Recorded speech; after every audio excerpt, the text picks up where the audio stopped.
Hello and welcome to the England Rugby podcast with O2 Inside Line. I'm Dylan Hartley, and this week we've got Charlie Ewels and Ben Earl.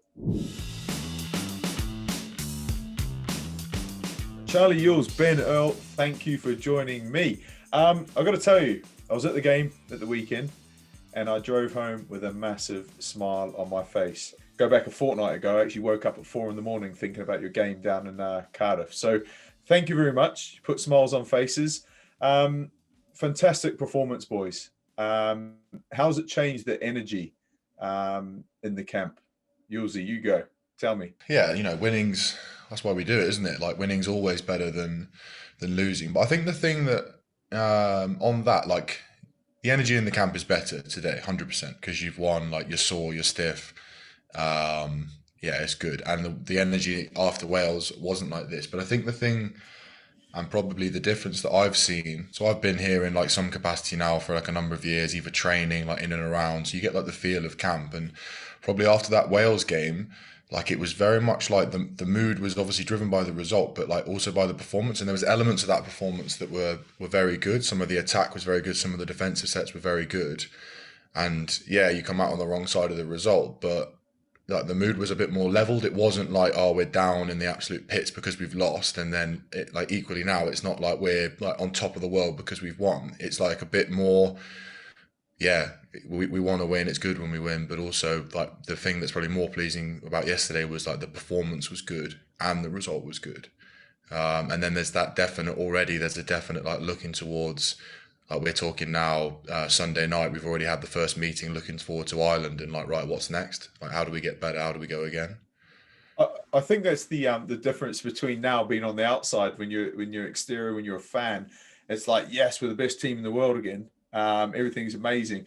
But like the reality is, as soon as that whistle goes, you guys are looking forward to your next game. It's like, yep, that was good. This was good. We can work on that. Let's focus on that this week. Ultimately, it's done now. Let's move on.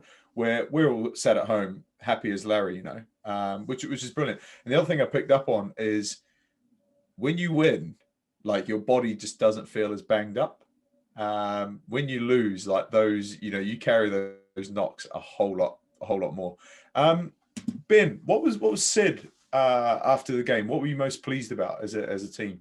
A few things were said. Obviously, it was a big occasion for a few lads. It was Anthony Watson's 50th and Max Malins' first start. So there were some big milestones for individuals there. But obviously, we were just happy that we felt we were closer to where we wanted to be, closest to not back to our best, but closest to what we wanted to look like as a team. We spoke a lot about togetherness last week before the test match, and that was all we really wanted to judge ourselves on, was the togetherness when the ball was in play, when the ball was out of play. And I think by and large, I think we were pretty happy with everything like that. And Eddie just challenged us we've been speaking about being special good. I think it's an American mannerism or a saying from a few NFL coaches, and that's something we're really driving towards. Special good. Yeah. It sounds like the sort of thing I'd say. No, exactly. That is something they showed us an interview this time last week after the Wales game, and it was kind of like making a choice for the week just gone, and thankfully it paid off. Can you reference that? Who was that? Who's the team using it? Bill Belichick was having an interview with another NFL. Yeah. I'm not massive into my NFL, but it was definitely him and another very successful NFL coach, and they were speaking about these NFL teams. We're talking not just being good, but being special good. In their culture, in their actual end product, as well as their process, I think. Okay, brilliant. I'm interested in that sort of stuff, so I'll check it out. I'm sure there's people listening that will want to see it as well. You talked about Max's first start. He's obviously a housemate of yours down in Bristol, and Tone. I used to call him the young horse, but he's the old horse now. Tony the pony on his 50th. You boys managed to celebrate with them at all? What did you do post game?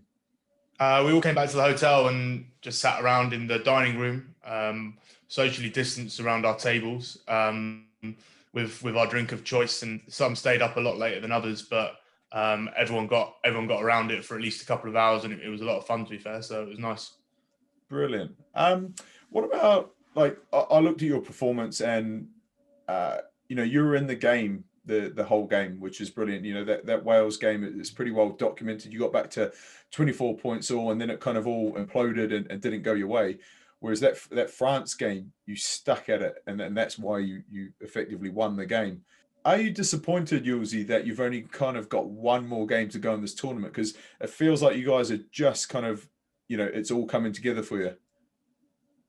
Yeah, a little bit. Yeah, it's one of those where, and like you know yourself, like you come into camps, you come into a campaign, and you've in a 5 game tournament, you have to hit the ground running, and then when that doesn't happen, you're then chasing your tail a little bit for the rest of it. And like you say, you don't have like, yeah, it's brilliant that, I guess, well, the optimist would look at it and say it's brilliant that we have built and the performances have been growing and growing, and you know the results have sort of followed, and you know can't wait to get out and test ourselves against Ireland again this weekend. But then like the pessimist would say, well, you've got to start better.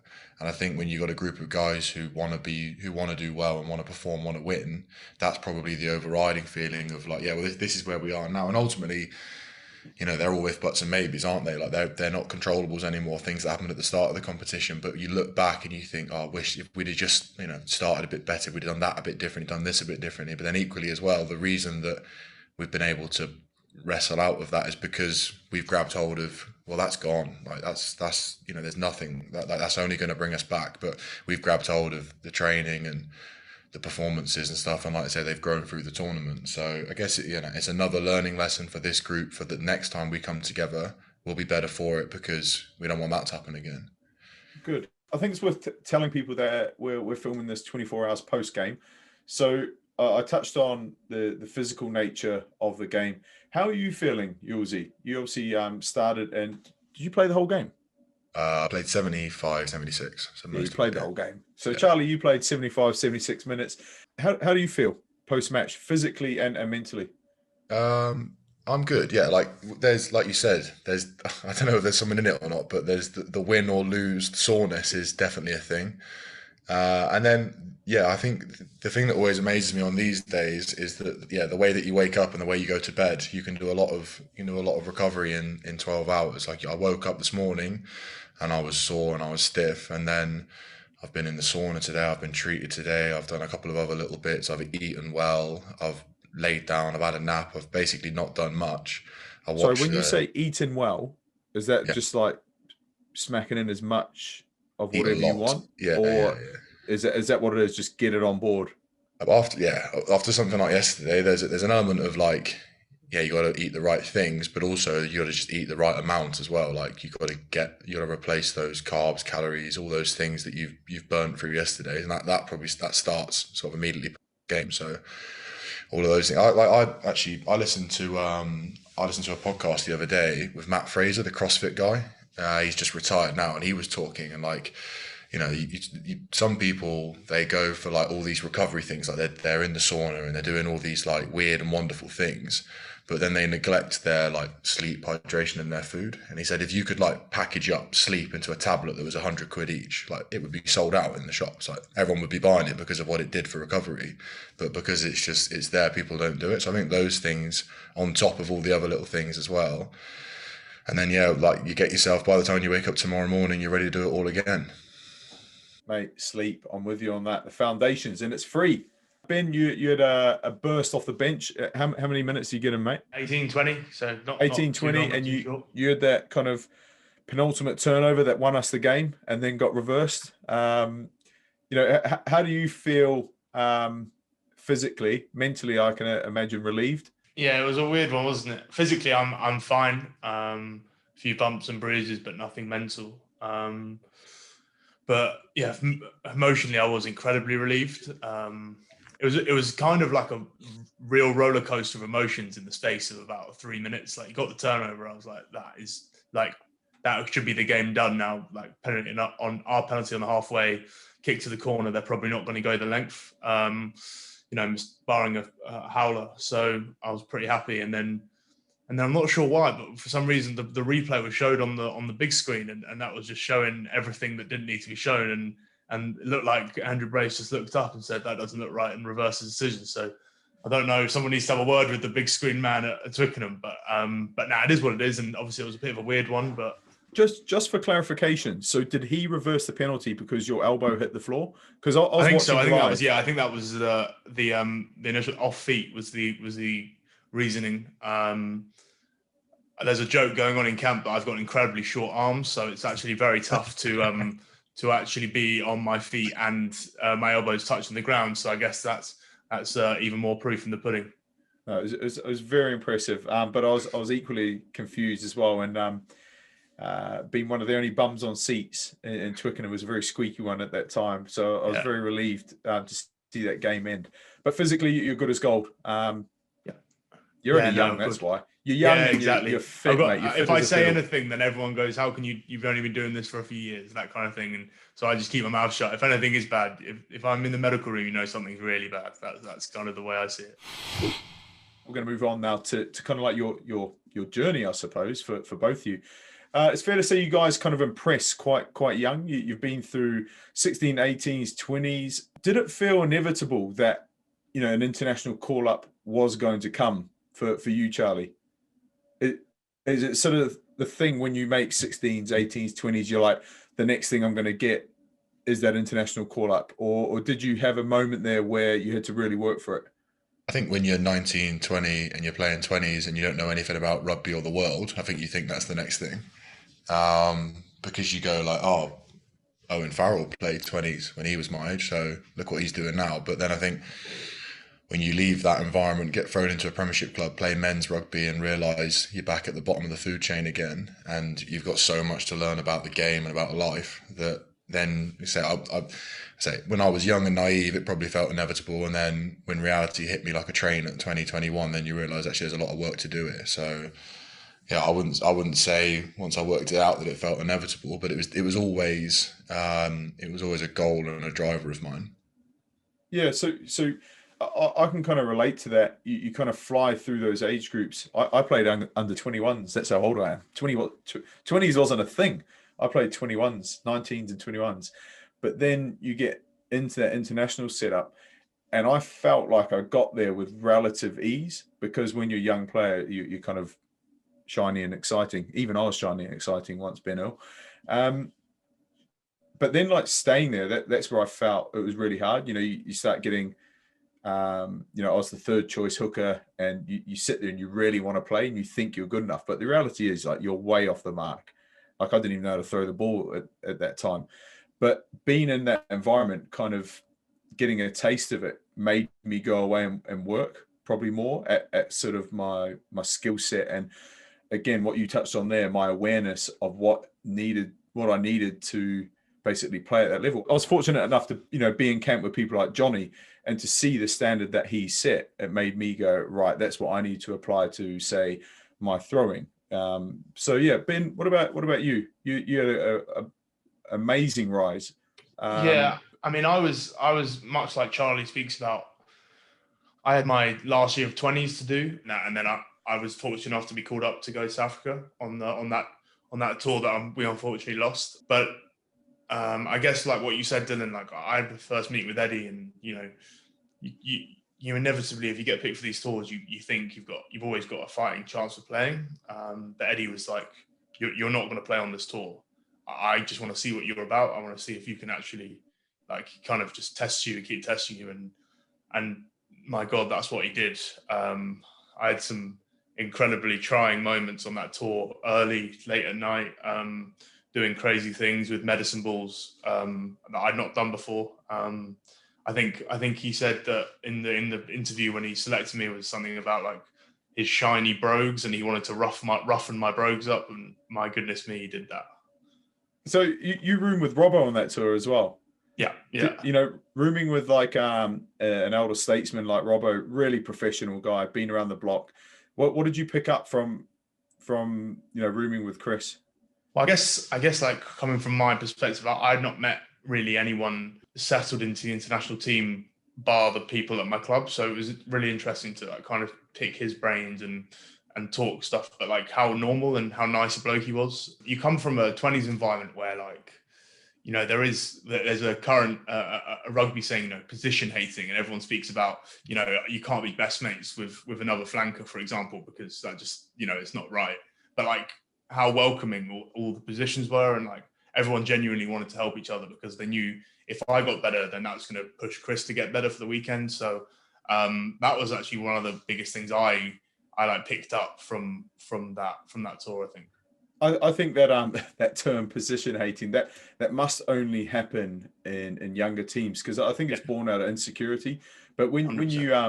when you obviously get to senior rugby, guys are really comfortable, and you've obviously matured and been through it. And talking to someone like James Haskell, he loved working with older, younger flankers because it ultimately made him better. If he could pick your brains, and then George Smith's brain, it would only make him a better player. What about your early days in camp, Charlie? Was it as smooth for you, or was it quite spiky? Were you tested? Were you tried? How was it for you? You were there, mate. You saw the Dementors sucking my soul.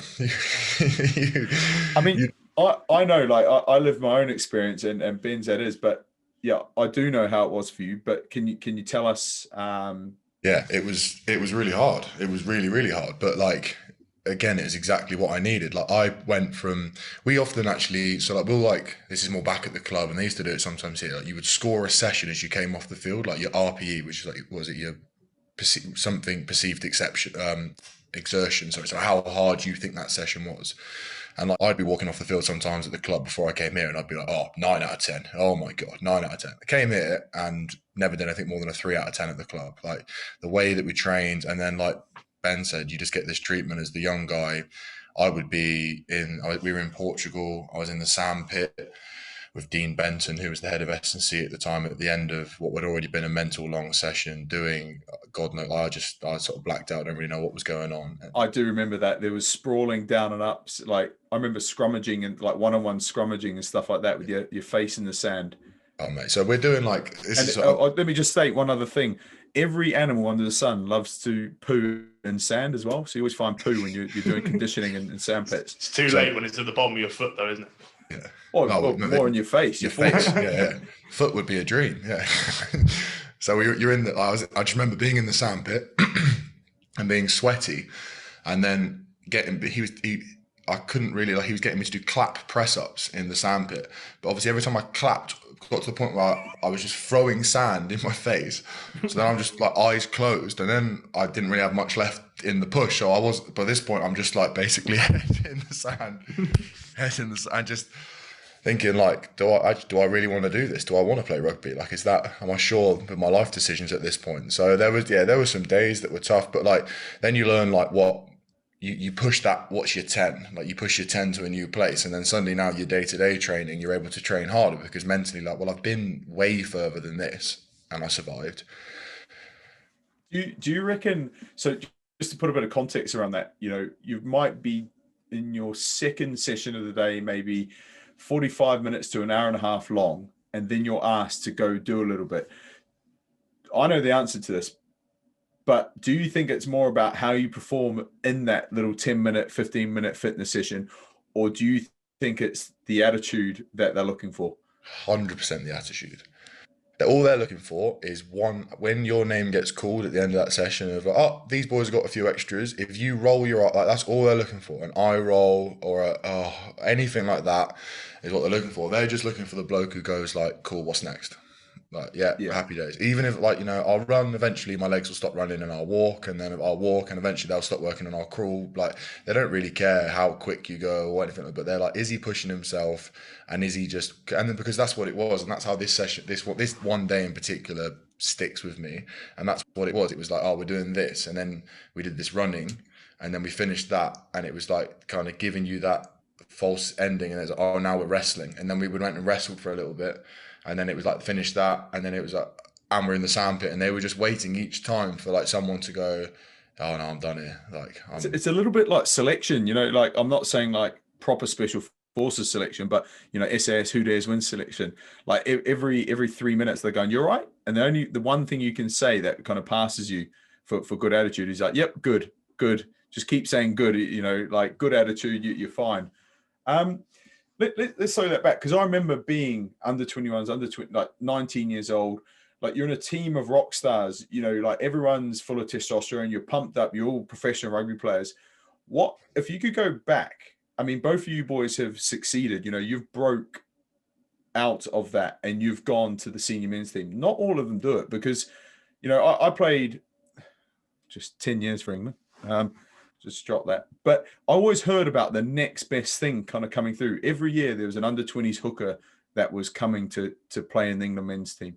And guess what? Only Tom Youngs and Rob Webber were the same age as me, so we're all in the same year. And then post that was Jamie and Luke in my sort of time in the shirt.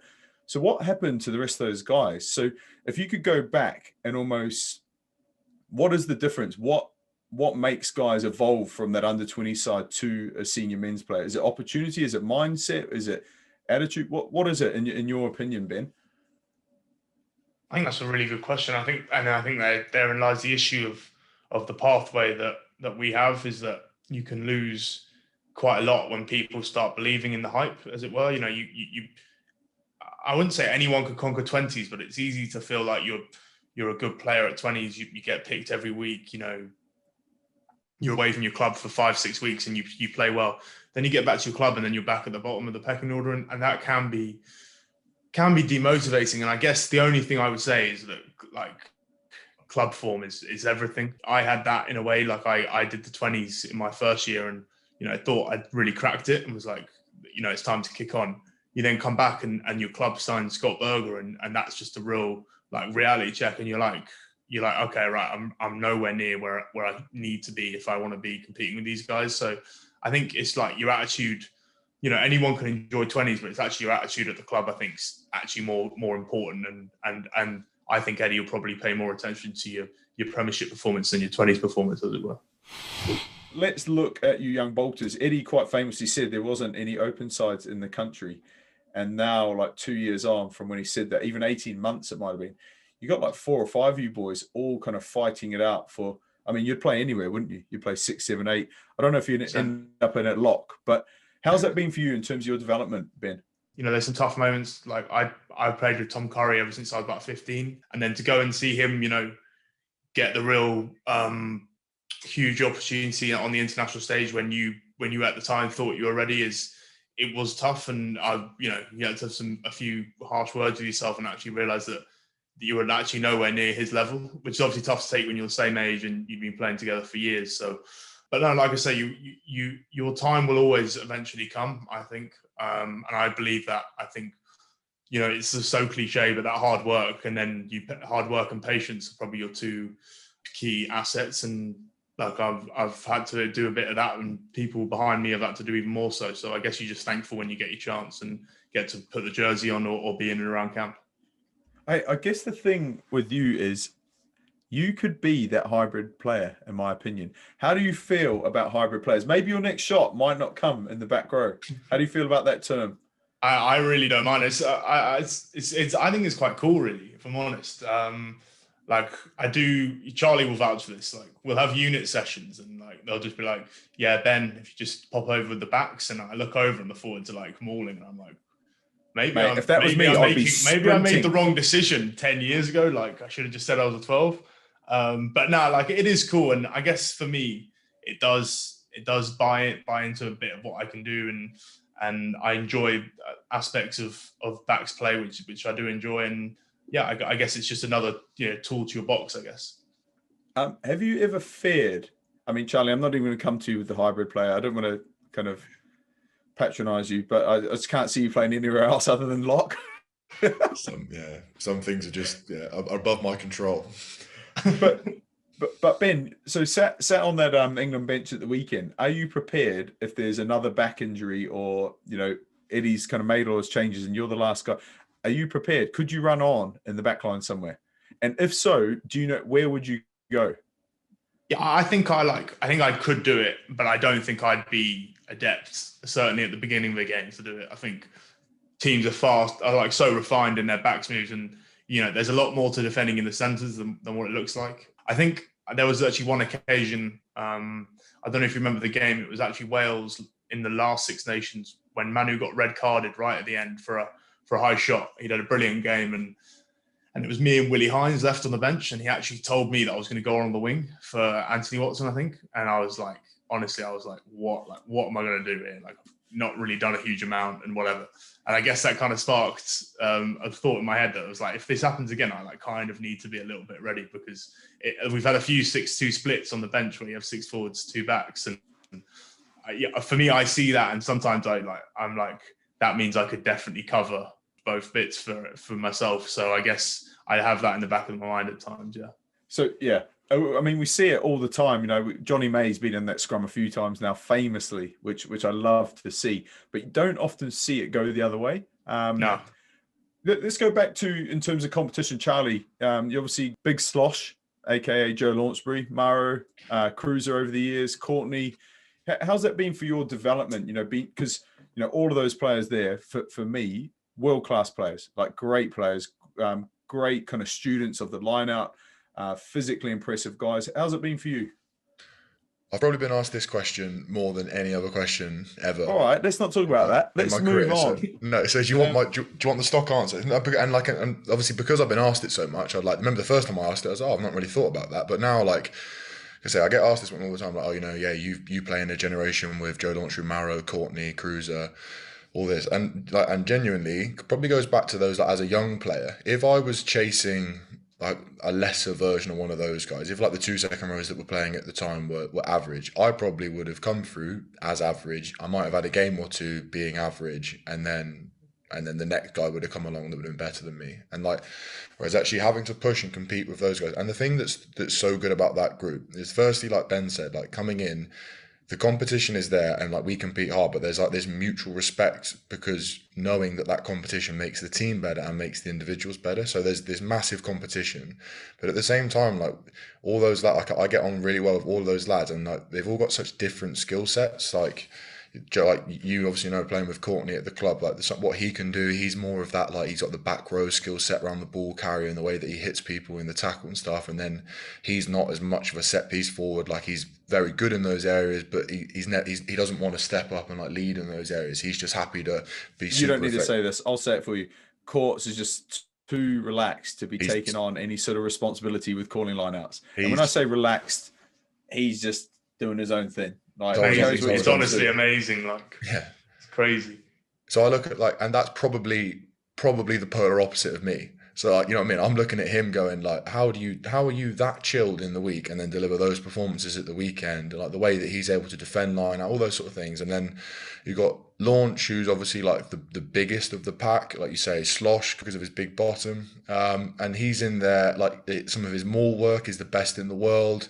His work rate around the pitch is some of his breakdown stuff. You say you've got Maro, who's got that X factor and like goes and produces those big moments in games. And like, I mean, all of these guys that I'm now looking at going like, right, what? And then I'm going, hang on, what's my point of difference going to be? How am I going to, break into this group? How am I going to compete? But also, I've learned so much from, like, if I want to go and pick someone's brain on how do you maul, like I've got Joe Launchbury, who's one of the best in the world I can go speak to. Equally with Courtney, how do you tackle, like all those sort of things. So like I say, it's a question I've been asked a lot, but it's one that like I'm genuine in my response. Like I wouldn't be the player I am if I came through in a different generation, I don't think. But it's I think it's great to hear it and hear it from both of you say that. And, I'll say that the same for me with Jamie George and Luke Cowan-Dickey chasing me only kind of pushed me to the very end. You know what I mean? And I think people need to understand if there isn't that mutual respect that you talk about, or they're learning off one another, you just don't survive in that environment, do you? Like coaches see it, they see the eye roll, they see the selfishness, they don't want to see that. They only want team players. And do you know what? Often, we talk about it a lot. The most important guys in the squad are the ones that aren't playing at the weekend. They're the ones that drive the energy. They're the ones that drive training standards and whatnot. So do you know what? That mutual respect thing's huge, Charlie. You two are probably my two favorite guests so far. Do you know why? Because you're interesting. Actually, we had Maro and Benno on last week, and they blew me away with what they do off the field. But I want to come to you first, Charlie. I had to do my research, obviously. I do know you both, but I had to do my research. I went on Wikipedia. Yeah, look, can I stop you there? Stop. Let me just read. I'm the host. I get to talk. I can mute you if I want. And it states that you are a keen car collector and take your Mustang to motor shows across the Southwest, where you regularly pose for photos with fans on the bonnet. True or false? So I have no control of my Wikipedia. If you read a paragraph up from there, it's an old friend from school who runs my Wikipedia for me, and he's extremely proud of that title of that So, job. Charlie, do you drive your Mustang I've never owned a to car Mustang. conventions? I've never owned a Mustang, and if I did own a Mustang, I certainly wouldn't be posing for pictures with fans on the bonnet and car collectors, whatever it is. So, it couldn't be further from the truth. But again, something else that a few people have said to me, like I remember before I knew what it, like, I didn't realize that was on Wikipedia, and I had a few people at games and stuff, like fans, obviously pre-COVID, saying to me like, "Oh, I was the Mustang," and I'm like, "What are you on about?" Like, oh, like, That's strange. So if Charlie wasn't a rugby player, this is your words, you would be an accountant. And we're going to come back to that. Ben, you're not getting off too lightly. What is it? Comparative literature, Latin, and an economics degree. Am I correct? Everything but the last bit. I didn't get a degree. I got an A level. Yeah. Other than that, yes, economics correct. A level. So do you two get on really well in camp? no. I feel like there's a lot in common there. No, Charlie, I think that's pretty rude. Nah. No, He's actually in the room opposite me. So we spend a bit of time in the corridor. You're right. Then just both dip into our rooms. Number crunch. Yeah, exactly. Now, we don't really ever talk about it, do we, Charlie? Like, people don't really. I actually remember someone speaking about it the other day, and then someone couldn't believe that Will Stewart has got probably the best A levels in the whole squad. Lovely guy, but not the sharpest chip in the block. Like, I mean, anyone can say that they know Latin and they've done economics and comparative literature. What is that for a start? That is an English degree with, I can't remember the actual line, but it's like a more global scope. Read into that what you want. Okay. Latin, teach me something. I can do the grace in Latin for food before you eat a meal. Okay, please go. Jesus Christian Domino Nostrum. Amen. Amen. I'm not eating anything, but so have you got enough? Like, if you see a word, can you grab that straight away? No, I don't have. So you've got a hell of a CV. That is a hell of a CV. But the truth is, it's not nearly like as good as that. I did my dissertation at uni on a Greek book, which is kind of where that Latin thing started. But no, it's not nearly as in depth as that. Okay, jokes aside, both of you quite impressive in terms of you seem well-rounded, and rugby obviously took priority at some point. But growing up, was it always a thing, or were you encouraged to do a bit of everything, Charlie? No, it definitely wasn't always the thing. I played basketball a lot when I was younger. Played basketball and rugby, and then school. That was kind of what I was doing. I'd had a crack at music, but I was terrible at it, so wasn't really interested. And then at about 16, I had to make the decision that, like, it was before then you can play basketball on the Saturday, play rugby on the Sunday, and sort of do it all. And then at 16, it was, I've got to pick one now. And at that point, it was, I prefer my rugby. So then it became more serious probably from then onwards. And then it wasn't really until I left school and signed my contract that it was, this is actually a viable career. This is my job now. And what about military aspirations? Was that an option, a genuine option for you? Yeah, so my sister's in the military. So my parents, like, I've got a big policing family, policing history in my family, sorry.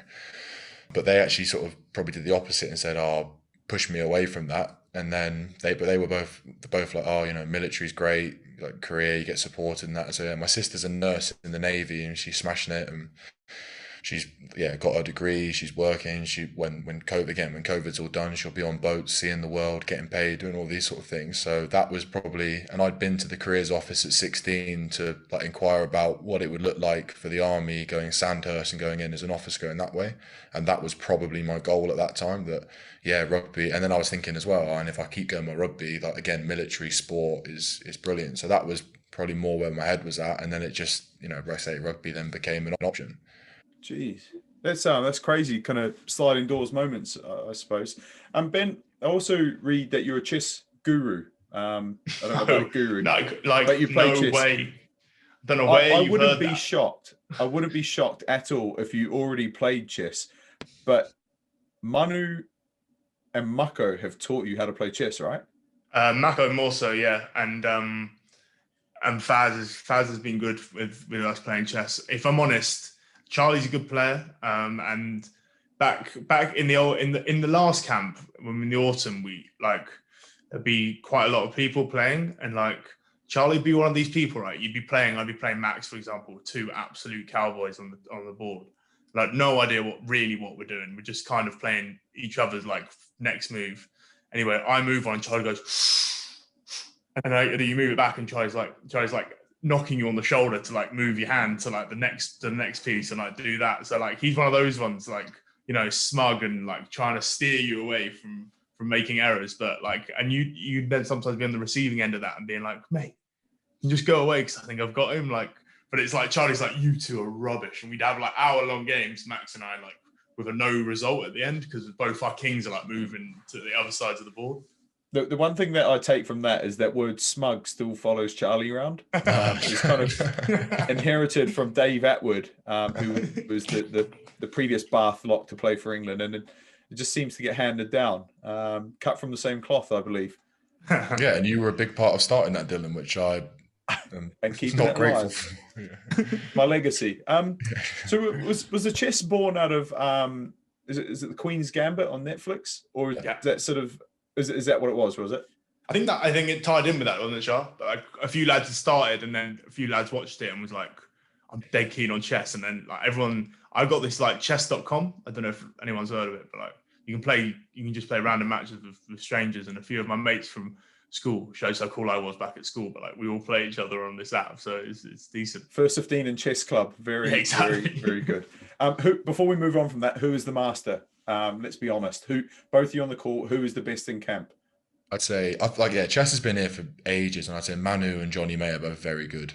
Yeah, I'm not sure who would win. I think it would be pretty even games wise out of those two. But yeah, those two. Manu's a hustler, right? Manu's like, you want to play pool, want to play snooker, want to play got darts, the best bro? He's like 20 quid, 50 time. quid. Yeah, all of a sudden you're 200 quid in debt to Manu, and like you don't want to be in debt to the Tulagi family. You know what I mean? Right. So let's move chess to a love of lineouts, Charlie. Is there similarities there? Is there a crossover in terms of the tactical kind of thinking? Because look, I know like in your head there's probably a couple hundred combinations of lineouts between Bath and England. Yeah, no, I like the game within the game, and I think like you can definitely overcomplicate it, and that's probably, again, when I was a bit younger, I was probably guilty of that. And I don't know if you've watched the previous Next Level, but we went into quite a bit of detail on the lineouts in that, and like Riggsy knows as well that like it's all about like most of it now is there's a bit about the calling and and like the space and like who's playing for them and like who are their good jumpers, bad jumpers, and what space do they give you. But ultimately as well, so much of it, most lineouts are lost because of your own drill. And like again, drill, which we talk about it in the episode, but like drill is how we lift, how we jump, how we throw. And like you'll know in the test week the hooker's obviously a massive part of that they want to get the feeling and they want to throw the reps, but they've got to be comfortable with the options, and the lineout's got to be firing, the hooker's got to be firing. And so most of the week is actually just bringing all of that together so that we're good to go for the weekend. Do you know what? I think it's worth, the Next Level was so in depth. I'm sure that the people that are listening here have got access to that or probably have watched it, but check it out because you go right into it. But I also say from a hooker's point of view, I was never worried about, I was worried about the complexities of it because there's a lot of stuff to remember. Like I'm trying to think of, you've called 2 calls, then there's 3 checkouts, then there's 3 non-verbals. I'm going, right, there's 7 options on here, and just kind of talking to myself as you're walking into the lineout.